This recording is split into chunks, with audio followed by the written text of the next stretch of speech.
Whoa, you want to see a cool baby that's growing up here? This is a super hypo phantom.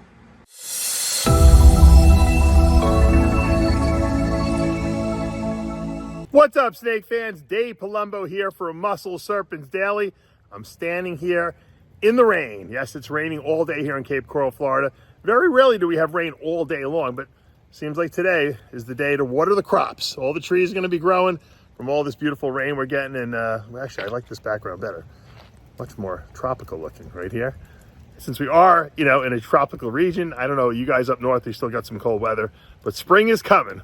So I hear we're getting some ball python clutches on the ground. I'm waiting for my first boa litter. Haven't had that yet, but I think we're going to see one in the next couple of weeks. That's exciting. But today we're going into the snake room and we're going to look at a couple different snakes in my facility that we haven't looked at recently, see how they're doing, and whatever strikes my fancy is going to be on the table tonight. So stay tuned. All right, little update on the super fire diamond boas in their naturalistic enclosure. I always try to give you an update every couple of weeks on them.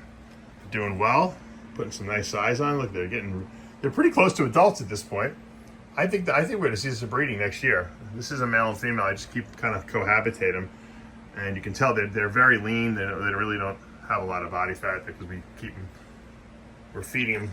We don't feed them sparingly. We just don't overfeed them because I want to see them. And they do have a lot of exercise in this cage because they're always climbing on the branches and everything like that. And let's see, get this little guy. Look at that.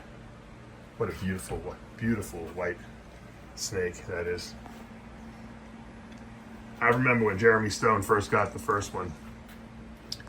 And I saw that white. It was the first all white boa. And I was like, wow, that is so cool. Maybe one day I'll have one of those. And I have a pair of them here in this beautiful enclosure.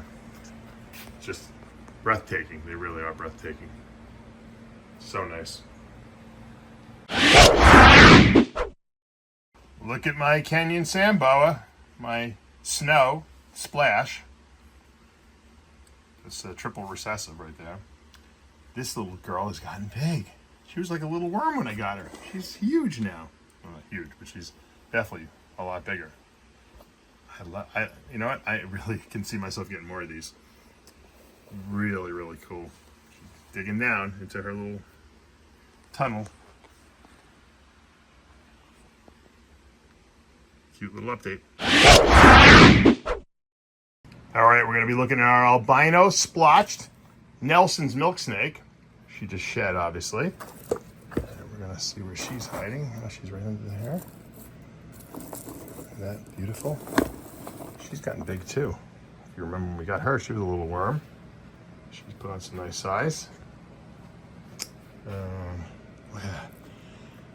I mean, possibly the reddest, coolest looking snakes are colubrids. I mean, if you think about it, corn snakes, and this is a milk snake. They have a really good color. They're not as cool as pythons, of course, because pythons are just thicker, but they definitely have really nice colors. And if you're into colors like I am, you got to have a few of these in your collection. And the bamboo rat snakes shed out too. As you can see, the sheds in there. We're going to take a look at this one. Look how big. They're really growing a lot. These are 21, so they're not they're almost 3.5 years old, probably 3 years old right now. So, I mean, they could be breeding by next year. I think they're finally big enough now where they can eat like decent sized prey. The problem is that when they're tiny, they can only eat like pinkies.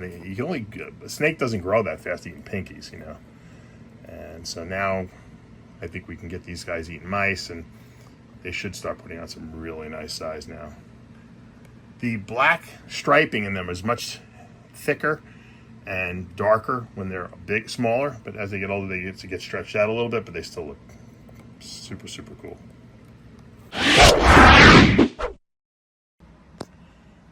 This snake is just breathtaking. This is a beautiful little boa baby I produced last year, last year. It's about a year old now. It's a super onyx or hypo super onyx, and I believe it has either Honduran T positive in it or blood. I'm not really sure which one it is, to be honest with you. It has one of them, and I would tend to say it's blood. It might even have both, but I think it's probably blood, which would make it 100% het for Honduran T positive. Just a really beautiful little boy. A customer of mine had been asking for something like this, and this would make a perfect little breeder for his collection.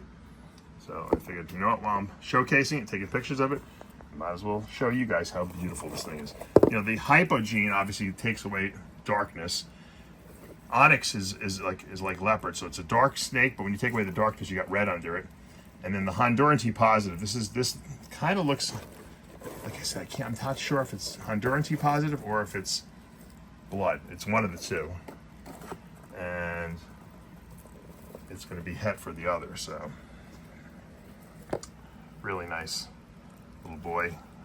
These are super dwarfs, boas, meaning they don't get very big, but they'll breed small and they stay small. And that's a lot of the appeal for people looking to get into this project, is they want boas, but they don't want to have to put them in a huge 4-foot cage. They can keep them in a ball python tub their whole life. This guy is even smaller than that, so really nice. All right, here's an update on my blue line, one of my best blue line babies I produced from 2 years ago. He almost looks like he's I'm been really debating what he is. I think he's got jungle in him. He might be a blue line jungle. Sunglow, obviously, so this is the blue line pastel.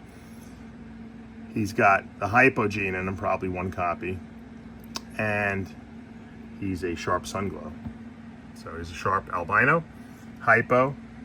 He might have jungle in him, but he's one of the most insane looking snakes I've ever produced, and he continues to get more insane as he gets older, even when he's adding yellows to him, because when boas get older they get yellower.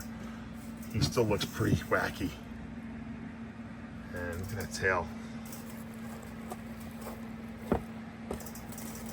We're growing him nice and slow. Eventually he'll be in the breeding program. He's really nice. Here's another, also double dose, gorgeous blue line boa, female, one of my holdbacks. Actually, this is another male. This is a male, sorry. This is what I believe to be, it could be a super sunglow actually. Tons of blue saturation in him. The whole snake is completely saturated with blues. He really turned out really nice.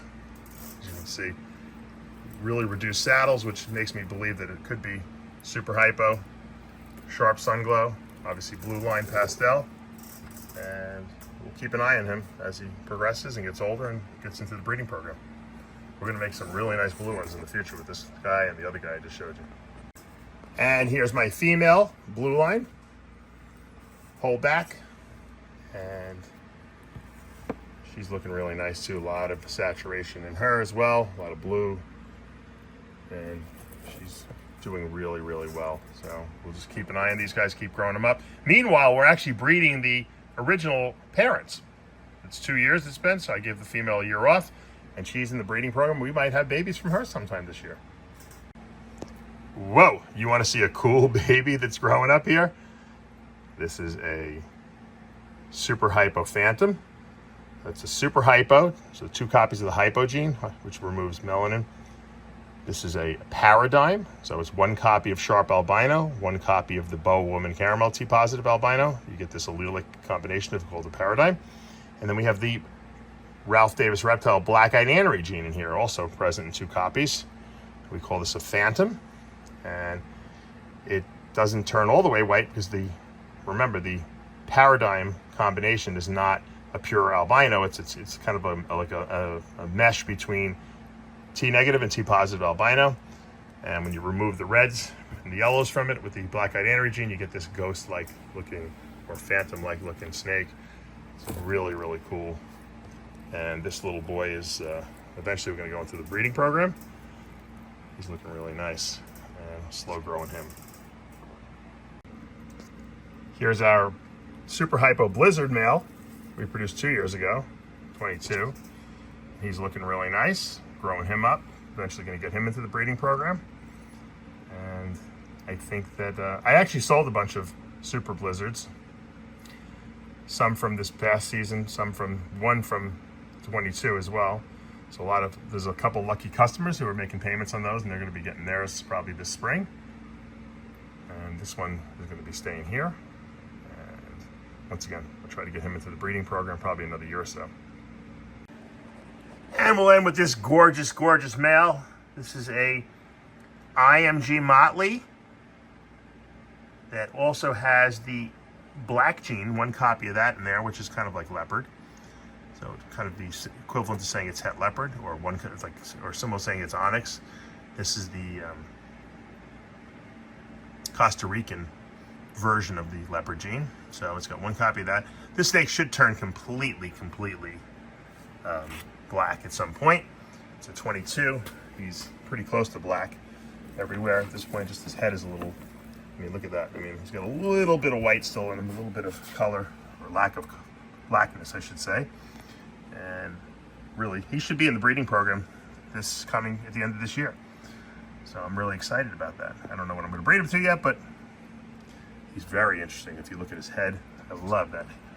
I like that his head is not completely black, actually. Kind of looks really cool. And we got to figure out who we're going to breed him to.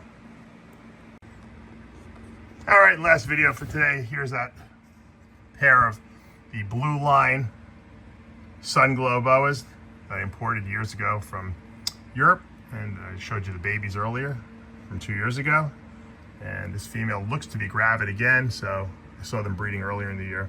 Hopefully we'll get another really nice litter of these guys with maybe some even bluer snakes this time around. So she was really good. This female produced a really nice litter that first time. Hoping to see another great litter this time as well. All right, guys, that's going to do it for today here at Palumbo's Pythons. Yes, it's still raining even after I did the video, and that's okay. Like I said, all the trees are growing, the grass is turning green, and spring is coming here to Florida. Actually, spring never left. It's always nice here in South Florida, but if you guys have a chance to get down here, I highly encourage it. If you like today's video and the suggestions below, let us know what else you want to see. I know you guys love white boas. I know you guys love some of the exotic stuff I have. So I try to show you a little of this, a little of that.